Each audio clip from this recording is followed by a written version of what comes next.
Hello mga ka-magician! Ngayon mag-magic trick tayo na prediction.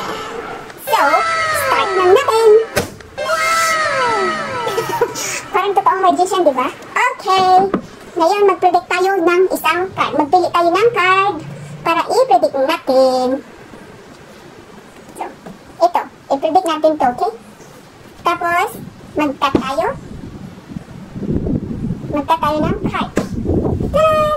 Tapos, nasa ko yung card. Sabihan niyo ako kung mag-stop.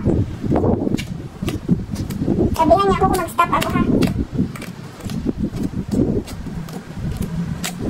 Okay na ba? Stop ko na? Stop ko na? Okay. Yan, stop ko na. Tapos, ano natin? Pagandahin natin yung card. Tapos, may isa tayong card dito na iwan. Snap natin. Ano kaya yung card dito? Di ba? Nagpili tayo ng isang card na predict natin kung ano kaya yung predict natin. So, magkuha ko ng card dito. It's 7. Siguro, iwan ko lang kung ano yung predict natin na card. Tapos dito naman, di ba 7 yung lumabas dito?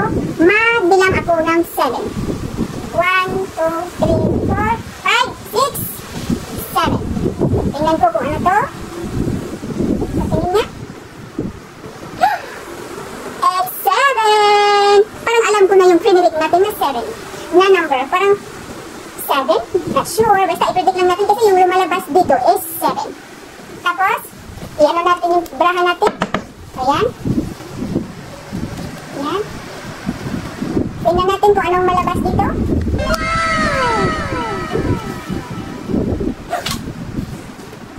Parang nakaka-excite.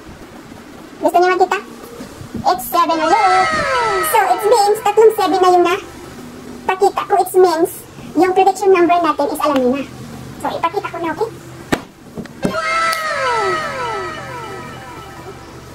Tingnan ko. Oh! 7! So, it means yung kinuha ko pala na card nung una pa lang is 7. Kasi yung lumalabas sa barahan natin dito is 7.